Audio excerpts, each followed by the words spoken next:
नमस्कार, Atul Gopal plug in India से। और आज हम पूना के एक बहुत ही पुराने एरिया रास्ता पेठ में हैं और ये है बजाज ऑटो का एक्सक्लूसिव सर्विस सेंटर या चेतक का एक्सक्लूसिव सर्विस सेंटर।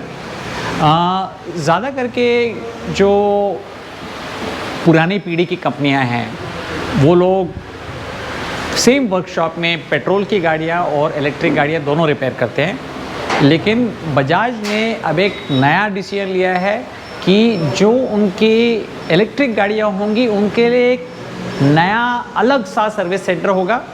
तो यहाँ पे आप देखिए, आपको 3 बेस दिखाई दे रहे हैं सर्विसिंग के लिए। तो गाड़ी इसके ऊपर रखी जाती है, फिर उसको ऊपर किया जाता है ताकि मैकेनिक के लेवल पे आप उसको आई लेवल पे आप गाड़ी को सर्विस कर सकते हैं। तो करीब 70 शहरों में आज के दिन चेतक की बिक्री हो रही है और सारे के सारे शहरों में आपके पास में सर्विस तो अवेलेबल है ही, लेकिन 40 ऐसे शहर हैं जहां पे आपको एक्सक्लूसिव सर्विस सेंटर मिलेंगे। ठीक है, इसका क्या फ़ायदा होता है? इसका फ़ायदा ये होता है कि एक तो आप देखिए साफ़ सफाई ज़्यादा अच्छी रहती है, दूसरा जो यहाँ का कारीगर होता है उसका थोड़ा सा जो ट्रेनिंग लेवल, स्किल लेवल रहता है बाकी कारीगरों से ज़्यादा रहता है, और उसको भी एक ऐसा एनवायरनमेंट चाहिए होता है जो कि एकदम थोड़ा टेक्निकली करेक्ट हो। तो वो सारी चीज़ें आपको यहाँ पे मिलेंगी। क्योंकि काफ़ी सारा काम यहाँ पे सॉफ्टवेयर अपडेट का, डायग्नोस्टिक टूल्स का, इलेक्ट्रॉनिक टाइप का काम होता है, जिसकी वजह से आपका जो ग्रीस और ऑयल वाला जो कल्चर है पेट्रोल गाड़ियों का, वो आपको यहाँ पे नहीं दिखाई देगा। तो अगर आपने चेतक नया ख़रीदा है तो ये एक्सपेक्ट करते हैं कि 1000 किलोमीटर पूरे होने के बाद में आप पहले चेकअप के लिए आइए यहाँ पे, और उसके बाद हर साल में आपको एक बार आना है। अगर समझो आपकी अंदाजन रनिंग 1000 किलोमीटर महीने की है तो 12000 किलोमीटर पे पहली सर्विस होगी और 24000 किलोमीटर पे आपकी दूसरी सर्विस होगी। तो टिपिकली सर्विस में क्या किया जाता है? अब नॉर्मल जो पेट्रोल वाली गाड़ियां हैं उसके मुकाबले यहाँ के जो सर्विस पॉइंट्स हैं वो थोड़े से अलग होते हैं। सबसे पहले तो आपका स्कूटर एक डायग्नोस्टिक टूल के साथ कनेक्ट होता है, जिसमें स्कूटर आपके टूल को बता रहा है या आपके सर्विस मैकेनिक को बता रहा है कि इसमें एरर कोड्स क्या जनरेट हुए हैं। ठीक है, तो स्मार्ट स्कूटर होते हैं ये, वो अपने आप से समझ में आ जाते हैं कि कोई सेंसर ख़राब हो गया है या बैटरी का कोई वोल्टेज लो लेवल चल रहा है। ठीक है, तो ये सारा का सारा मैकेनिक को इमीडिएटली जैसे ही टूल लगाता है वो समझ में आ जाता है। आज के दिन में अगर आप कोई भी नई कारें देखेंगे तो उसमें भी आपको सिमिलर सिस्टम मिलता है, जहाँ पे टेक्नीशियन सबसे पहले डायग्नोस्टिक टूल कनेक्ट करता है और उसके बाद में डाउनलोड करता है एरर कोड्स क्या हैं। इसके अलावा टिपिकली कंपनी के पास में एक 35 आइटम की लिस्ट होती है, जिसमें बहुत सारी चीज़ें होती हैं, जैसे कि आपके जो माउंटिंग बोल्ट्स हैं बैटरी के बराबर है या नहीं है।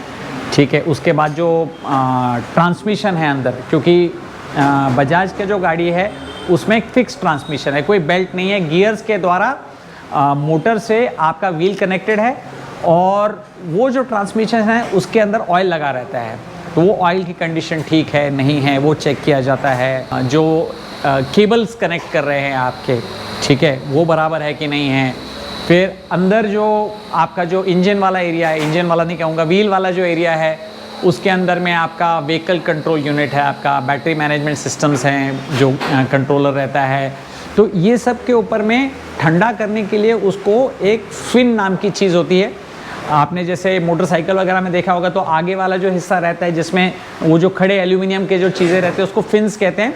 उसका बेसिकली काम ये रहता है कि अंदर की जो गर्मी हो रही है, जब भी बिजली कोई पार्ट के अंदर घूमती है तो वो गर्मी पैदा करती है, और ज़्यादा गर्मी कोई भी इलेक्ट्रॉनिक पार्ट के लिए अच्छी नहीं होती है। तो वो गर्म चीज़ को हमें निकालना है, और जितनी ज़्यादा एरिया से हम निकाल पाएंगे उतना अच्छा होगा। तो एरिया बढ़ाने के लिए हम फिन का इस्तेमाल करते हैं। तो ये जो फिन्स है उसके अंदर अगर आपकी मिट्टी जम गई तो आपका जो गर्मी निकालने की जो ताकत है वो कम हो जाती है। तो उसकी भी एक बार साफ़ सफाई की जाती है कि जो मट्टी वगैरह अगर लगी हुई हो तो वॉशिंग के थ्रू वगैरह वगैरह वो पूरा का पूरा निकाल करके उसको साफ़ किया जाता है। आपके जब पहले 3 फ्री सर्विस ख़त्म हो जाएंगे, उसके बाद में कंपनी का रिकमेंडेशन है कि आप साल में एक बार आइए यहाँ पे, या फिर 12,000 किलोमीटर होने के बाद एक बार यहाँ पे आइए, और उसमें वही जो 35 चेकलिस्ट वाले पॉइंट्स है वो सारे के सारे कंपनी देखेगी। ज़्यादा करके एक्सपेक्टेशन ये है कि 1000 के आसपास में आपका काम हो जाना चाहिए। अगर कोई पार्ट्स की मरम्मत की ज़रूरत पड़े, उनको बदलने की ज़रूरत पड़े, तो ऑब्वियसली खर्चा ज़्यादा हो सकता है। काफ़ी सारे जो पार्ट्स हैं उसमें आपके खर्चे ज़्यादा नहीं होते हैं, ठीक है। जो जैसे कि ऑयल है, ठीक है, ट्रांसमिशन ऑयल मात्र करीब 200 ml ऑयल लगता है आपको, ठीक है, तो 100-200 का खर्चा ज़्यादा आएगा। कुछ पार्ट्स जो हैं जैसे एग्रीगेट लेवल पे आपको चेंज करने पड़ते हैं, कि फ़र्ज़ कीजिए कि आपका ऑनबोर्ड चार्जर ख़राब हो गया या मोटर कंट्रोल यूनिट ख़राब हो गया, तो ये पूरा का पूरा आपको पार्ट बदलना पड़ेगा, और उसमें जो आपको फटका लगेगा वो काफ़ी लगेगा। मेरा अंदाज़ा है 10 से 20,000 रुपये एक एग्रीगेट का आपको खर्चा आएगा, और ऐसे 4-5 एग्रीगेट हैं। तो अगर कंपनी ने कोई एक्सटेंडेड वारंटी स्कीम लॉन्च की ये पार्ट्स को कवर करने के लिए, तो शायद लेने लायक होगी। तो एक जो पार्ट है जो काफ़ी लोगों को पता नहीं है इस बारे में, उसका नाम है ऑक्सिलरी बैटरी। ये 12 वोल्ट की लेड एसिड बैटरी है जो कि आपके फ्लोर बोर्ड के नीचे लगी हुई होती है।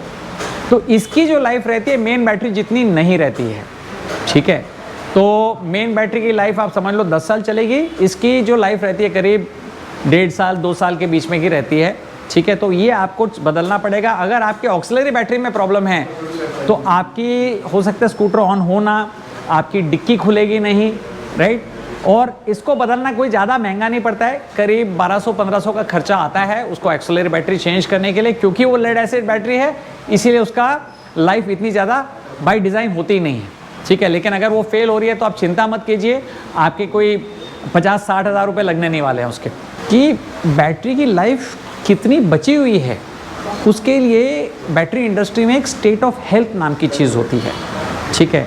वो बेसिकली आप ये समझ लिए कि अगर मैंने जब गाड़ी में शुरुआत में ख़रीदी थी उसकी रेंज अगर 100 किलोमीटर है और मेरा स्टेट ऑफ हेल्थ आज के दिन में अगर 90% पे आ गया है, मतलब मेरी रेंज भी 90 किलोमीटर के आसपास में आ गई है, तो कंपनी के पास में एक डायग्नोस्टिक टूल है जो कि आप बैटरी में लगा करके देख सकते हैं कि बैटरी में आज के दिन में कितनी जान बची हुई है। तो ये कासिम जी हैं और यहाँ पे सर्विस टेक्नीशियन हैं वो, और इस समय कासिम जी ने ये जो डायग्नोस्टिक टूल है वो लगाया हुआ है स्कूटर के ऊपर में, और अभी चेक कर रहे हैं कि जो एरर कोड्स कोई अगर गाड़ी में आए हुए हैं तो क्या हैं, या बाकी जो हेल्थ वाले इश्यूज़ हैं गाड़ी के, कि सेंसर्स बराबर काम कर रहे हैं नहीं कर रहे हैं, बैटरी के वोल्टेज लेवल क्या है वगैरह वगैरह, वो सारा का सारा इस टूल के थ्रू चेक किया जा रहा है। एक चीज़ जो समझो कल को आप एक पुराना चेतक ख़रीदना चाहते हैं तो एक काम आप ज़रूर कर सकते हैं कि आप सर्विस सेंटर पे जाइए और वो गाड़ी का स्टेट ऑफ हेल्थ पता करिए। अगर आपका स्टेट ऑफ हेल्थ ज़्यादा है तो गाड़ी के लिए ज़्यादा पैसे देने की तैयारी रखें। अगर स्टेट ऑफ हेल्थ बैटरी का ख़राब हो चुका है तो आप उसके लिए पैसे ज़्यादा मत देना। खुशखबर ये है कि पुराने स्कूटर्स के साथ भी जो चेकिंग की गई है उसमें ये देखा गया है कि डिग्रेडेशन जितना कंपनी एक्सपेक्ट कर रही थी उतना नहीं हुआ है। तो मेरा ये अंदाज़ है कि करीब आपको कम से कम 6-7 साल से लेकर के 10-12 साल तक तो बैटरी बिना कोई तकलीफ़ के चल जानी चाहिए। रेंज कम होगा, 90 से मेरा अंदाज 100 से मेरा अंदाज़ है करीब 80 के आसपास आ जाएगा, ठीक है। तो ये हर सर्विस वर्कशॉप में एक लैपटॉप या एक डेस्कटॉप दिया हुआ है, जिसका फ़ायदा ये रहता है कि जो भी आपके जो एरर कोड्स है आप यहाँ पे उसको देख सकते हो। आपके मैनुअल्स जो हैं जो टेक्नीशियंस के लिए चाहिए होते हैं वो यहाँ आपको कंप्यूटर पे अवेलेबल है, प्रिंटेड मैनुअल्स नहीं होते हैं। और जो 2403 वाला मॉडल है उसमें जो आपका सॉफ्टवेयर होता था वो पहले यहाँ पे लोड होता था, फिर वो डायग्नोस्टिक टूल से ला करके आपके कंप्यूटर पे लोड होता था। लेकिन जो 2413 सीरीज़ आ रही है उसमें डायरेक्टली मोबाइल के थ्रू वो डायग्नोस्टिक टूल के पास जाता है और डायरेक्टली स्कूटर में लोड हो जाता है। अगर आपके पास में ऐप है तो आपको एक नोटिफिकेशन ऐप के अंदर भी आएगा कि आपका सॉफ्टवेयर लोड करने का नया सॉफ्टवेयर आया हुआ है और आपको लोड करना है, और आपको सर्विस सेंटर आने की ज़रूरत नहीं है। ऐप में ही आप परमिशन दे करके वो सॉफ्टवेयर घर बैठे बैठे आप लोग अपग्रेड कर सकते हो। तो सॉफ्टवेयर जो लोडिंग होता है वो 3-4 टाइप के सॉफ्टवेयर होते हैं जो लोड किए जाते हैं। तो सबसे पहला होता है जो बैटरी वाला सॉफ्टवेयर है, जिसको हम BMS का सॉफ्टवेयर करते हैं, ठीक है। तो वो एक हो गया। दूसरा आपका मोटर कंट्रोलर का सॉफ्टवेयर रहता है। तीसरा आपका टेलीमैटिक्स जो रहता है उसका सॉफ्टवेयर रहता है। चौथा होता है आपका व्हीकल कंट्रोल यूनिट का। तो ऐसे 4-5 टाइप के सॉफ्टवेयर होते हैं। आपको समझ में नहीं आते कौन सा सॉफ्टवेयर लोड होना है, गाड़ी खुद समझ जाएगी कौन सा वाला सॉफ्टवेयर लोड होना होता है। तो ऑटोमेटिकली जो कम्युनिकेट करता है टेलीमैटिक्स जो बजाज के सर्वर के साथ में या चेतक के सर्वर के साथ में, वो बताता है भाई आप ये वाला डाउनलोड कर लो, और फिर जब आप अपने ऐप में परमिशन देते हैं तो आपके गाड़ी में उसको लाइव कर देता है फिर। तो अगर आप अपने गाड़ी को अपडेटेड रखना चाहते हैं तो ये ज़रूरी है कि आप ऐप इंस्टॉल कर लीजिए। और ये बहुत ज़रूरी है क्योंकि कई सारे जो चेतक चलाने वाले हैं वो मोबाइल से इतना वाकिफ़ नहीं हैं। उनको क्या लगता है कि क्या झंझट झमेला लेना है ऐप का, लेकिन गाड़ी का जो हेल्थ है उसको मेंटेन करने के लिए आप ऐप इंस्टॉल कीजिए, और जो भी अपडेट्स आते रहेंगे ऑटोमेटिकली वो फिर आपको लोड हो जाएंगे आपकी गाड़ी पे। अगर आप फिर भी ऐप लोड नहीं कर पाए तो आप सर्विस सेंटर जा कर के आपका जो सॉफ्टवेयर है वो लोडिंग का काम आप कर सकते हैं। तो ये जो ऐप है उसके बेसिक फीचर्स के लिए कंपनी आपसे कोई पैसे चार्ज नहीं कर रही है। कुछ एक्सटेंडेड फीचर्स हैं जो कि आप पेमेंट कर करके ले सकते हैं, लेकिन वो चॉइस आपका रहेगा, ठीक है। उसके बारे में मैं ज़्यादा टिप्पणी नहीं दे सकता। तो कंपनी ने हर सर्विस सेंटर पे एक चार्जिंग पॉइंट की सुविधा रखी हुई है, जिसमें 3 15 एम्पियर के प्लग दिए हुए हैं, जिसमें कि कस्टमर अगर चाहे या कंपनी अगर चाहे तो यहाँ पे आप वर्किंग एरिया के बाहर भी चार्जिंग कर सकते हैं मौसम को देख करके। हर प्लग पॉइंट के साथ में यहाँ पे एक MCB लगा हुआ है, ताकि समझो अगर करंट एक्सीड कर जाता है तो MCB ट्रिप करके गाड़ी को बचा के रखेगा। तो इसी के साथ आज का हमारा जो विज़िट रहा है बजाज के सर्विस सेंटर में वो ख़त्म हो रहा है। तो बहुत अच्छा मूव है ये कंपनी का कि अलग से एक सर्विस सेंटर शुरू करना चाहिए जो सिर्फ इलेक्ट्रिक गाड़ियों के लिए है। उसकी वजह से 2 चीज़ होती हैं, जो फोकस मिलता है इलेक्ट्रिक पे कंपनी का, सर्विस टीम का, वो ज़्यादा रहता है। और दूसरा जो वर्किंग एनवायरनमेंट है यहाँ का कस्टमर के लिए भी और जो काम करने वाले हैं उन लोग के लिए भी, वो भी काफ़ी अच्छा है। आप देखिए कितनी साफ़ सफाई आपको कोई सर्विस सेंटर में दिखती नहीं है, ठीक है। कोई काले हाथ नहीं, कोई ज़मीन पे ऑयल गिरा हुआ नहीं, कोई ग्रीस के धब्बे नहीं, ठीक है। तो ये शायद सारे गैरेजेस का फ्यूचर होने वाला है और आज हम इसको बजाज में देख रहे हैं। तो खुशखबर ये है कि इस ऐसे बहुत सारे service centres over all India में आने वाले हैं, जिसकी वजह से कस्टमर का जो एक पेन एरिया है जो कि सर्विस है, राइट, वो थोड़ा सा सॉल्व हो जाएगा। क्योंकि जब भी आदमी कोई गाड़ी खरीदता है तो वो सिर्फ खरीदने वाली चीज़ नहीं होती है, after sales service equally important होता है। और होपफुली बजाज को देख करके बाकी भी जो कंपनीज़ हैं वो अपने ऐसे एक्सक्लूसिव सर्विस सेंटर्स शुरू करेंगे, क्योंकि TVS ने ऑलरेडी लॉन्च कर लिए अपने प्रोडक्ट्स, हीरो लॉन्च करने वाला है। तो I think Bajaj has shown the way और होपफुली बाकी लोग फॉलो करेंगे।